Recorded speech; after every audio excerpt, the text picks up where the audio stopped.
नमस्कार, जयतु Bharat GST and other laws discussion and analysis के आज के अंक में आपका स्वागत करता हूं। आज का हमारा विषय है क्लासिफिकेशन ऑफ गुड्स।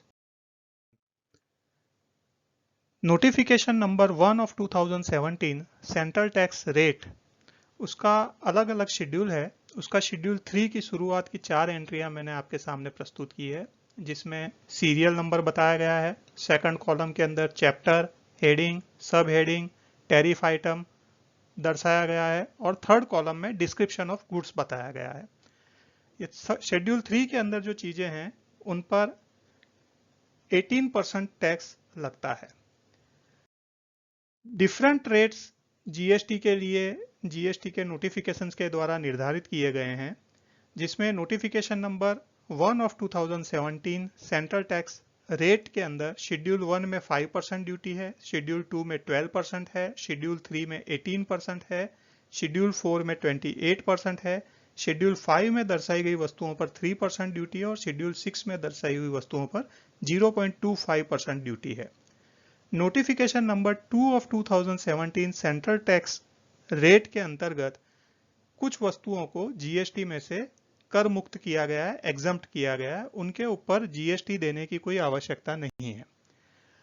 क्योंकि अलग अलग वस्तुओं पर अलग अलग रेट है या कुछ वस्तुओं पर जीएसटी देना ही नहीं है, तो कौन सी वस्तु कौन से रेट पर जीएसटी देना होगा, इसको लेकर विवाद हो सकता है।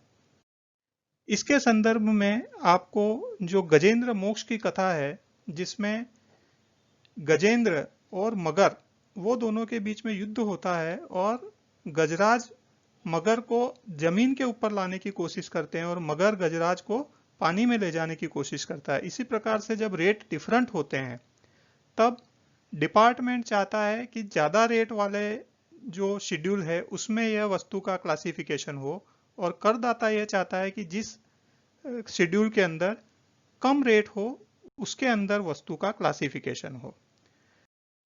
कुछ एग्जाम्पल मैं आपको दे सकता हूं, जैसे नारियल का तेल है। नारियल का तेल कई जगह पर खाने के उपयोग में लाया जाता है, खास करके दक्षिण भारत में, जबकि कई जगह पर वो बालों में लगाने के भी उपयोग में लाया जाता है। अब इसमें डिपार्टमेंट का यह व्यू रहता है कि क्योंकि यह बालों में लगाया जाता है, इसलिए यह सौंदर्य प्रसाधन की या कॉस्मेटिक की, हेयर ऑयल की कैटेगरी में आएगा, जिस पर ड्यूटी ज्यादा है। जबकि उत्पादक का यह मंतव्य रहता है कि भाई ये तो हम खाने के लिए बनाते हैं, तो इसके लिए एडिबल ऑयल की जो कैटेगरी है उसी में इसका क्लासिफिकेशन होना चाहिए और उसी हिसाब से उस पर कम ड्यूटी लगनी चाहिए। यदि उपभोक्ता उसका किसी भी प्रकार से उपयोग करे तो उसके लिए उत्पादक जिम्मेदार नहीं है। इसी प्रकार से जैसे गले के खराश के लिए हम गोली खाते हैं, उसमें डिपार्टमेंट का यह व्यू रहता है कि भाई ये तो शुगर कैंडी या चॉकलेट की कैटेगरी में आएगा और उस पर ज्यादा टैक्स लगेगा, जबकि उत्पादक का यह मंतव्य रहता है कि ये तो दवाई के रूप में उपयोग में ली जाती है। ऐसे ही चेहरे पर लगाने के उपयोग में आने वाली क्रीम के बारे में विवाद हो सकता है, जो आज के 20-30 साल पहले टीवी में एक बहुत फेमस एड आया करती थी, उससे आप सब लोग वाकिफ होंगे। आप सुनिए। विको टर्मरिक नहीं cosmetic, Vicco turmeric Ayurvedic cream. इस एडवर्टाइजमेंट में भी उत्पादक का यही कहना है कि यह प्रोडक्ट आयुर्वेदिक है, टर्मरिक से बना हुआ है, या कॉस्मेटिक नहीं है, क्योंकि कॉस्मेटिक की वस्तुओं पर टैक्स ज्यादा लगता है जबकि आयुर्वेदिक की वस्तुओं पर टैक्स कम लगता है। अब फिर से हम देखते हैं कि ये नोटिफिकेशन के अंदर जो चैप्टर, हेडिंग, सब हेडिंग, टैरिफ आइटम, ये जो बताया गया है, इसका क्या अर्थ होता है। तो ये जो नोटिफिकेशन 1 ऑफ 2017 है, एक्सप्लेनेशन 3 के अंदर बताया गया है कि टैरिफ आइटम, सब हेडिंग, हेडिंग और चैप्टर जो इस नोटिफिकेशन में लिखा है उसका वही मतलब होगा जो मतलब इन शब्दों का कस्टम्स टैरिफ एक्ट 1975 के प्रथम शेड्यूल के अंदर दर्शाया गया है।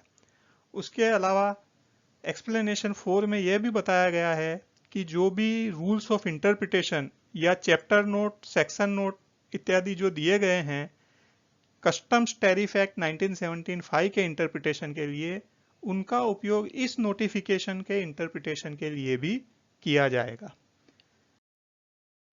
कस्टम्स टैरिफ एक्ट 1975 के फर्स्ट शेड्यूल में 20 सेक्शन में उसको बांटा गया है, जिसमें 98 चैप्टर्स है। तो इसलिए हर चैप्टर का 2 डिजिट, जो फर्स्ट 2 डिजिट है वो चैप्टर को इंगित करता है। उसके बाद के जो डिजिट हैं वो हेडिंग बताता है, यानी जो 4 डिजिट है उसमें से पहले 2 डिजिट चैप्टर बताएंगे, दूसरे 2 डिजिट हेडिंग बताएंगे। 4 डिजिट पर जो भी होगा उसको हम हेडिंग कहते हैं। 6 डिजिट जहां पर होते हैं उसको सब हेडिंग कहते हैं, और 8 डिजिट जहां पर होते हैं उनको टैरिफ आइटम कहा जाता है। ये मैं आपके सामने एक चैप्टर 4 का उदाहरण प्रस्तुत किया है। उसमें आप देखेंगे ये नोट्स दी हुई है। जो नोट्स हैं इनको चैप्टर नोट्स कहते हैं। ये चैप्टर नोट्स जो हैं ये वस्तुओं का क्लासिफिकेशन करने के लिए बहुत इंपॉर्टेंट है। और ये आप उसके नीचे देखेंगे तो ये कोड दे रखे हैं, एचएस कोड। जो शुरुआत के 2 अंक 04 हैं वो चैप्टर कोड है। उसके बाद के 01 यानी 0401 है वो हेडिंग हो गया।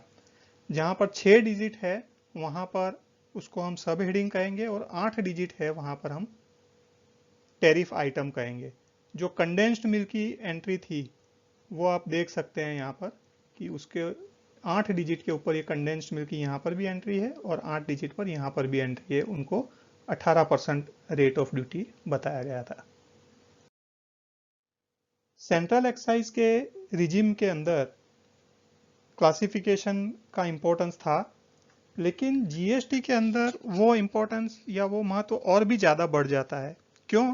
क्योंकि सेंट्रल एक्साइज के दौरान केवल जो डिस्प्यूट होता था, विवाद होता था, वह उत्पादक के लेवल पर ही होता था। उसके जो डिस्ट्रीब्यूटर हैं और डीलर हैं उनके वहां पर यह विवाद नहीं जाता था, क्योंकि उनके सेल्स टैक्स या वैट लगता था जिनका क्लासिफिकेशन का तरीका अलग होता था।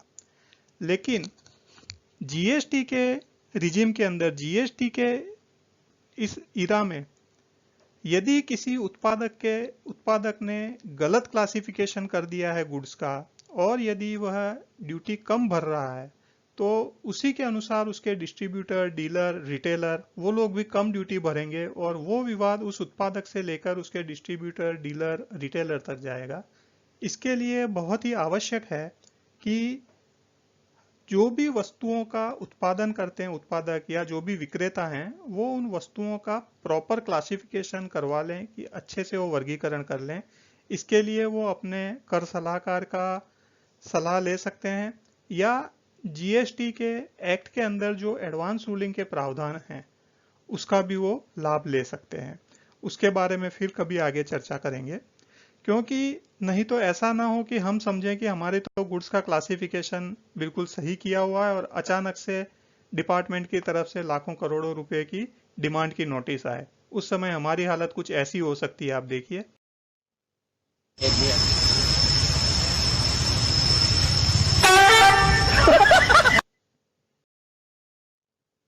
आज के अंक में बस इतना ही। धन्यवाद। जय हिंद। आपको और किसी विषय के ऊपर जानकारी चाहिए विशेषतः, तो वह भी आप कमेंट्स में लिख सकते हैं। धन्यवाद।